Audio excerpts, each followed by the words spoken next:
We have our some reminders. Please turn off or have the silent mode of your cell phone. And we have our CR at the ground floor of this chapel and the basement near the canteen. And please avoid loud conversations so that we would understand and absorb everything from the speaker. Okay, that's all. Thank you.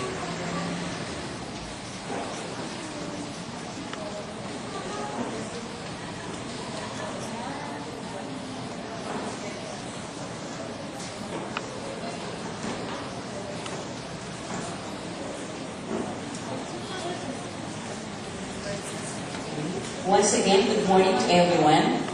Welcome to Capitol Hills Christian School Parenting Seminar 2013, the theme of Family Matters. May I request everyone to please stand for our opening prayer, to be led by our senior pastor, Pastor Jonathan Tava.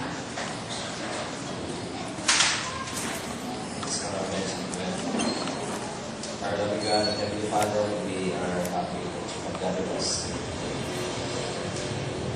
God's praises and thanksgiving in our hearts, because you have allowed us to be here with good health, with readiness of mind, of heart, to listen to this very important seminar, Lord, of our school in partnership with our church. Thank you for this time and opportunity to listen to your sermon. Pastor Clem, Pastor Clem Guillermo, our resource persons. Pray, Lord, for your Holy Spirit to give them wisdom and the words of wisdom from the experiences as a father, so that we as parents, Lord, will be able to learn nuggets of wisdom from their experiences. That we'll be able to apply also in our family, the way we rear our children, the way we take care of them, the way we love them, the way we nurture them, in the way we discipline them, in the way of the Lord. Hope that everybody here today will be blessed by the experience, the wisdom that we will be having today. Thank you for our school, principal, administrator, faculty, staff, our MC this morning. We will bless them and bless us all. And pray for Holy Spirit, Lord, to open our hearts and our mind, even as we prepare for this very important lecture that we'll be having today. We pray for other parents who are not yet here. May your Holy Spirit, Lord, will continue to take care of them. Send them here, Lord, so that we'll be together studying and learning together this beautiful experience of fellowship. We pray for the Holy Spirit to guide us. It's another part of this program, the persons involved. We bring back all the praises, glory, honor, thanksgiving in Jesus' mighty name. See our prayer. Everybody say amen. Thank you, Pastor. You may now take your seat. And for the welcome and opening remarks, I call on Ma'am Ruth Catera, our CHCS Guidance Counselor. Thank you, Ma'am Del. Blessed day to everyone. It's a great pleasure to have you come in response to the invitation of this seminar, which is significant to us parents, teachers, and students as well. Thank you for coming. We also like to thank for those who are not able to come due to previous appointments and work, but still has the desire to come. We encourage you to just sit and relax and be empowered by the message. Parenting Seminar is one of the guidance programs we cater as a continuing approach in dealing and understanding your children. We would like to impart to you that we believe that your child is a precious gift of God, and as we share the mission statement of our school, that we will be nurtured in a Christ-centered curriculum. Common goals, interests, and desire bear an effect on the behavior and attitudes of the child, and the role of us parents, teachers as partners, play an indispensable function in guiding them. Because you matter to us, and that's the reason why we are here, because family matters. Thank you.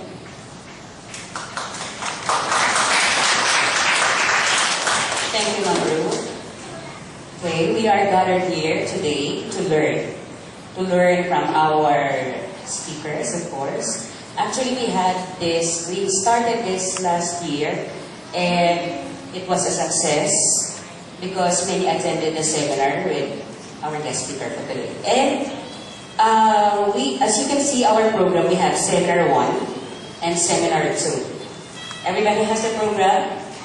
If you don't have, please ask our teachers. Okay, we have Seminar 1, and at this moment, we will have the younger pastor of our pastor last year who brought us the very insightful and very educational seminar to our parents. We as parents, okay? And now, the guest speaker for today studied flying school in 2001 and finished mission at Messiah College in 2010. He founded Soundcheck Ministry, an organization that provides musical instruments to churches in need. CEO, Cora Watch and Jewelry, owner, Cleanse Water Station, and married to one, of course only one, Benny Huico Guillermo. Please welcome the guest speaker for today, Mr. Ken Guillermo. Let us give a round of applause and give glory to God for our guest speaker.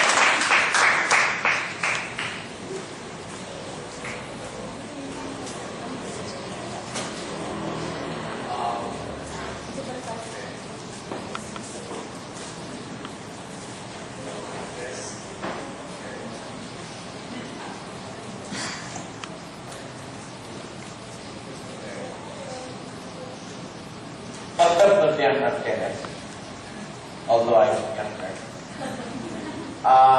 We have prepared our lecture in such a way that I give the intro and it comes in later on. Okay? Then I wrap up. So, siyempre dapat mahaba yung sa akin kasi may tatay. Anyway, like for us to start understanding young people, and I'd like to begin with this. The Father loves you more than you know. What Kenneth would say is highly related to what I'm going to say to you. And actually, his talk will definitely put me in bad light. That's why I'd like to speak first. Okay. Many young people today ran away from home to find the best life they longed for. Okay? Only to find out at the end of their journey that the best life they long for is actually home. Okay? Let's listen to Luke chapter 15, verses 11 to 32. And this is called Parable of the Prodigal Son. Luke chapter 15, verses 11 to 32. The parable of the prodigal son. And he said, there was a man who had 2 sons, and the younger of them said to his father, Father, give me the share of property that is coming to me. And he divided his property between them. Not many days later, the younger son gathered all he had and took a journey into a far country, and there he squandered his property in reckless living. And when he had spent everything, a severe famine arose in that country, and he began to be in need. So he went and hired himself out to one of the citizens of that country, who sent him into his fields to feed pigs. And he was longing to be fed with the pods that the pigs ate, and no one gave him anything. But when he came to himself, he said, How many of my father's hired servants have more than enough bread, but I perish here with hunger? I will arise and go to my father, and I will say to him, Father, I have sinned against heaven and before you. I am no longer worthy to be called your son. Treat me as one of your hired servants." And he arose and came to his father. But while he was still a long way off, his father saw him and felt compassion, and ran and embraced him and kissed him. And the son said to him, "Father, I have sinned against heaven and before you. I am no longer worthy to be called your son." But the father said to his servants, "Bring quickly the best robe and put it on him, and put a ring on his hand and shoes on his feet. And bring the fattened calf and kill it, and let us eat and celebrate. For my son was dead and is alive again. He was lost and is found." And they began to celebrate.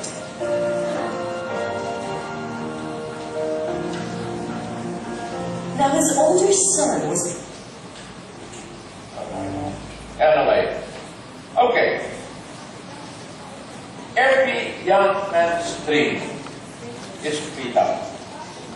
And that is why the son went to his father and asked, "Father, give me my share of the property that is coming to me." Now, what does that really mean? You see, for a Jewish son, at hindi ko dito sa mga Pilipino, when you ask for your inheritance while your parents are still alive, then that simply means to say, you with them dead. Ano bang buhay pa eh? Okay? In reality, the young man was asking to be free from his father's authority, from his instructions, prodding, and discipline. In other words, the freedom na gusto ng anak, hindi lamang para siya magkapera, kundi mapalayo siya sa tatay niya.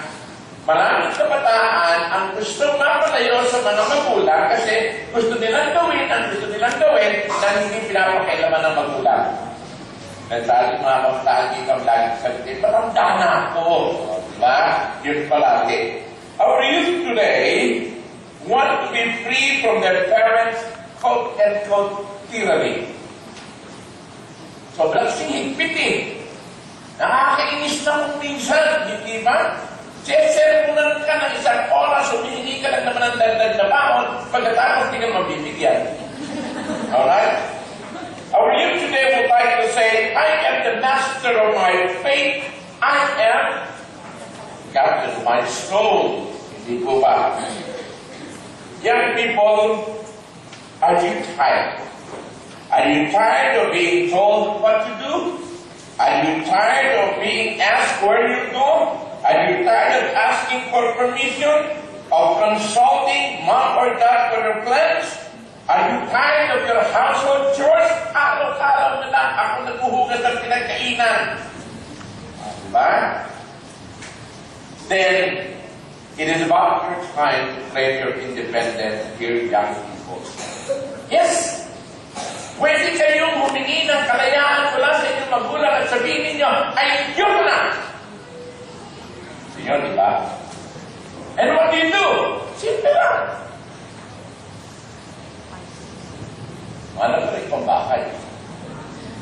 Ayaw mo ng pinapangunahan, ayaw mo ng inuutusan, ayaw mo ng pinagsasabihan, di buhayin mo sarili mo at walang makikialam sa iyo. Pero tandaan nito mga anak, as long as you're under the care, provision, and support of your parents, it is your responsibility to love, to honor, and obey your parents. Naalala ko minsan, merong isang nanay na dala sa akin ng kanyang teenager. Sabi ko, ano ba problema, nanay? Ito ang anak ko eh. Ayaw mo ng pinagsasabihan. Ayaw mo ng pinapagalitan. Ayaw mo ng sinasaway. Sabi ko, Nay, saan ako na yung anak nyo? 17 years old ho. Sabi ko, Nay, 17 years old na yung anak nyo. Hindi nyo na dapat pinapagalitan. Hindi nyo na dapat pinagsasabihan. Hindi nyo na dapat sinasabay. Hindi nyo na dapat pinapabahay. Hindi nyo dapat pinapakain. Hindi nyo dapat pinapaaral. Palayasin nyo! kung umasmas ka, ang marami natin kabataan, akala mo, ikaw ang hari ng buhay mo. You want to be independent. But I'm telling you, how can you be independent samantalang magpahira sa eskwela na ipenging pera? Papasok mo lang na ipenging bao. You're not independent. Unless you find your own job, you're living on your own, you're feeding on your own salary, then that's the time you're independent. But as long as, parang na term, mga anak, parents, parang nang makindi ang dating sa atin, as long as, paano mo rin ka, ang magulang mo? Wala, wala, you are not independent. You're not. Basta rin, huwag niyo akong pakialaman, buhay ko ito. Buhay ko? Okay? So as long as you are staying with your parents, basahin nga natin, it is your anak, hindi, read. It is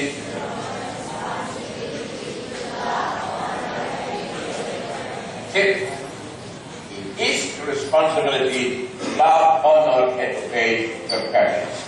So mga anak, think about it. Think about it.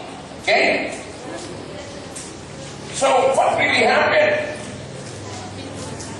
The consequence of freedom was disaster. Sabi niya, give me my money. At nung makuha yung pera, ano sabi? He squandered his property, his reckless living. Nagpahala yung len sa tatay niya. Nagpunta sa malayo, kasama mga barkada, enjoy umaga, tanghali at gabi.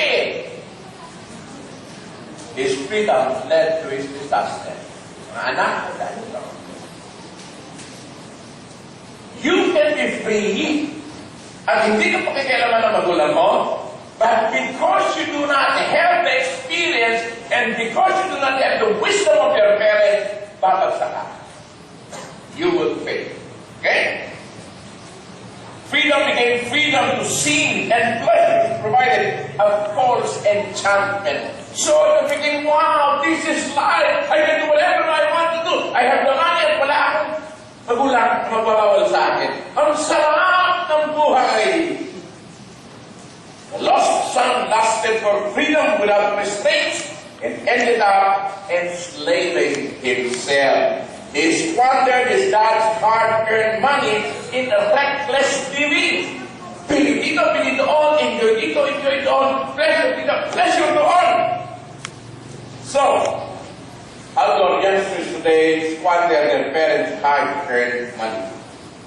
Roman, hindi kayo nag-aaral ng mabuti. Ibig sabihin, dapat 4 na taon lang. Dati, ngayon, hindi na ng taon ng high school. O, 6 na. Dapat 6 na taon lang sa high school. Okay, nakapito. That means to say, extra expenses, extra tuition. You're wasting your parents' money. Okay? Ano pa? Ayan, buying unnecessary things. Kung ano yung makita ko dahil yung cellphone, God, pili mo ako ng cellphone, tsaka eskwela ka. Ayan, pinili mo na ng sarili. Parang masakit kumisin sa magulang. Ang magulang ang bumili ng cellphone, ang magulang ang naglo-load, pag ang magulang ang tumawag, pinapatay. Di ba? Okay. Then, all the gadgets. Di ba? Hindi, it's not enough na magkaroon ng iPad. Dapat yan, yung mga tamang gadgets pang iba. Okay. Ano pa? Spending speed. Pag kayo ang nagkapera, hindi mo lang naisip, pwede pa magtagyan para hindi na yung buong matrikulan. Ibigay ng nanay mo, ng tatay mo, at makakatulong ka. Eh, mas mo, napandarin, pera tinangga. Sa ninang, sa lolo, sa lola, sa uncle, sa auntie. Hindi eh. Di ba? Iyon yan, hindi mapakilaman ng magulang mo. Bakit? Sa iyo. Okay? Ano pa? Juvenile delinquency. Meaning, yung mga problema ginagawa natin sa eskwela, hindi nyo alam, it takes time. Sa magulang mo, nasalit na magtrabaho, pupunta pa ng eskwela, kakasapin ng teacher. Ilan dito ang mga magulang na pag nag-ring ang telepono, Captains, Christian school po. O, dito ka na kinuha. Anak ko na kinuha na. Nanginginig na yung nanay mo, yung tatay mo.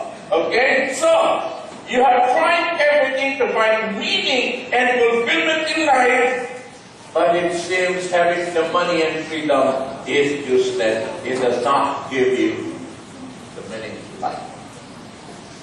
Pakinggan natin ang sinasabi ni Solomon, fear God and keep His commandments, for this is the duty of every man.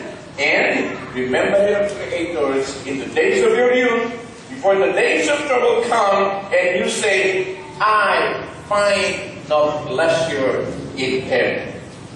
Somebody said, inside a man's heart is a God-sized vacuum that only God can fill. Mga anak, tandaan niyo to, the desire to be free, the desire to be alone, the desire to be happy is something that is engraved in the heart of every man, but this is the longing for God.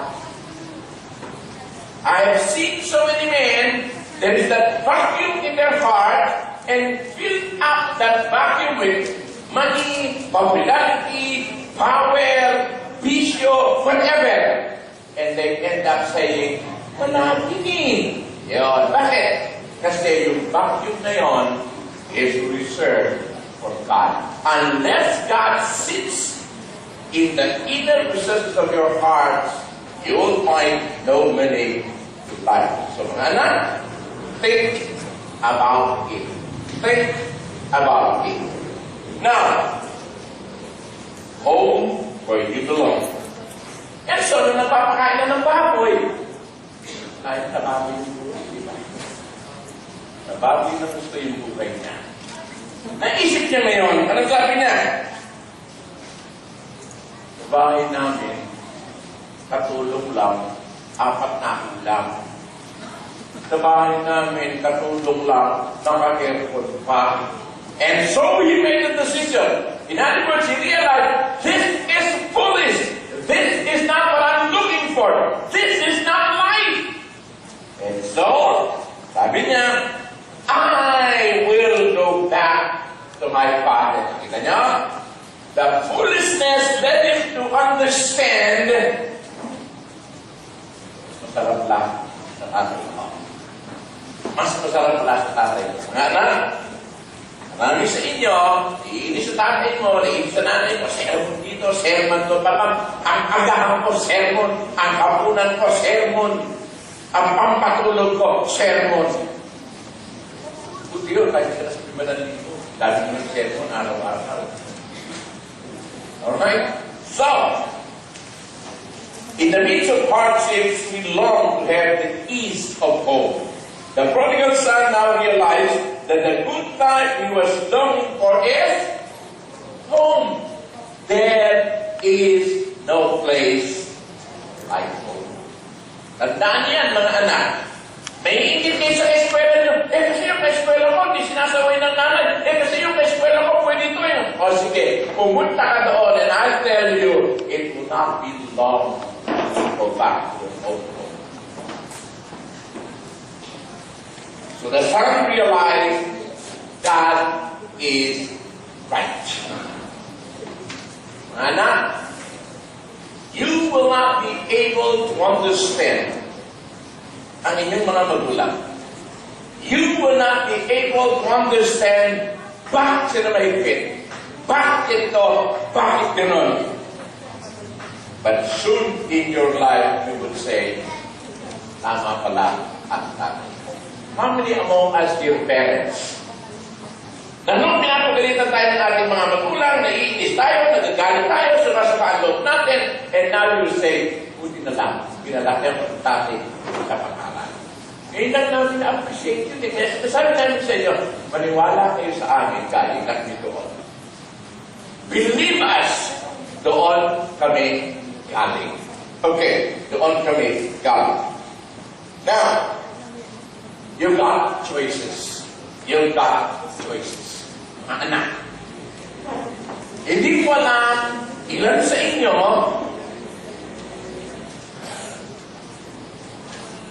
ang medyo nagkakaroon na ng second thoughts sa mga magulang ninyo ba? Yan.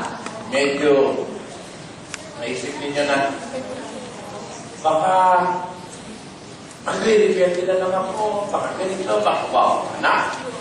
Okay. Mag-isip ka at isip. Okay? So, tama na muna yan. Sit for thought sa inyo mga anak. I will be back. Right now, okay, I'd like to give you text.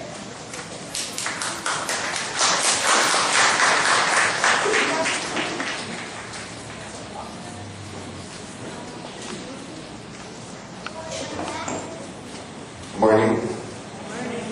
So, good morning sa ating lahat. Ama ako lang po. So, good morning sa ating lahat. At saka, believe Pastor Clem, napagaling niya mag-conduct ng parenting seminar. The reason is because he knows what he's talking about. Kasi yung mga naglayas, yung mga paulit-ulit ng high school, ako po lahat yun. Mga ako po talaga yung lahat, kaya according to his experience. Pero congratulations din po sa school po na ito. You have made the right choice na magsama po ng anak. Kasi palagi when we attend parenting seminar, palagi yung parent ang salita, luging-luging yung mga anak, di po ba? Walang kalaban-laban yung mga anak, palagi pag-uwi ng mga magulang, very inspired sila na pagalitan yung kanilang mga anak. Correct yung kanilang mga anak. Walang kamuha-muha itong bata ko nanonood lang ng Dragon Ball. Diba? Parang kalitan na ng magulang. Pero good job on, ngayon, panahon na ng mga anak na sirain naman natin yung mga timayan ng ating mga magulang. I believe, like what Isaac Newton said in Law of Motion, in every action, there's an opposite and equal reaction. Hindi naman pwedeng palagi na lang yung anak yung may kasalanan, di ba? And luging-lugi tayo mga children, di ba? Pagka ang mga parents na ang nagturo sa atin, pag ginamit ang prodigal son, wala na tayong kalaban-laban. Kawawa naman tayo. Di ba? Kaya kailangan kumana tayo sa scriptures ng the prodigal father. Tayo, kasi tayo kung saan yung prodigal father naman. Kasi talagang yung sons, di ba? And yung mga children, we always commit mistake kahit we do our best. Palaging tayo may mistake. And theologically speaking, alam naman ito ng mga magulang sa atin, theologically speaking, the prodigal son, di ba yung father doon, it was representing a perfect father.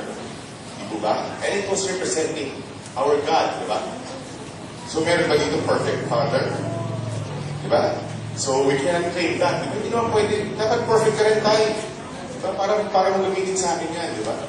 So today, itaas natin yung bandera ng mga anak. And we will destroy yung mga principles na pinaniniwalaan ng mga magulang natin. So, yeah. Today I will talk about those reasons that we have as children.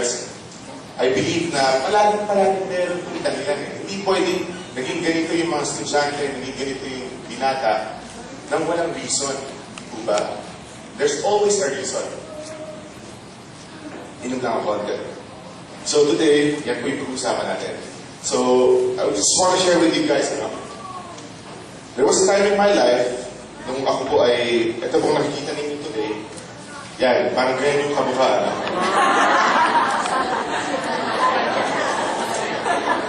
Yung mga tumawa, parang hindi naniniwala. But do you actually believe that there was a time in my life wherein ito nakikita po ninyo na awesome guy in front, a very, very cool na tao, hindi po ako pastor, ito nakikita niyo sa harap. There was actually a time in my life wherein yan pong resemblance na yan, ganito po yung itsura before. At yung kamukha. Kamukha ba? Kamukha na. So there was actually a time in my life wherein napakagulo ng buhay ko. And nagsimula po yan ng high school, ganyan. Mga high schoolers nga, pataas na kamay, mga high schoolers. Yan. Best stage ng life yan. Diyan din develop natin. Huwag tayo masyadong makinig sa mga magulang natin. So, there was a time in my life wherein I was lost. Siguro kayo mga high school, may mga choice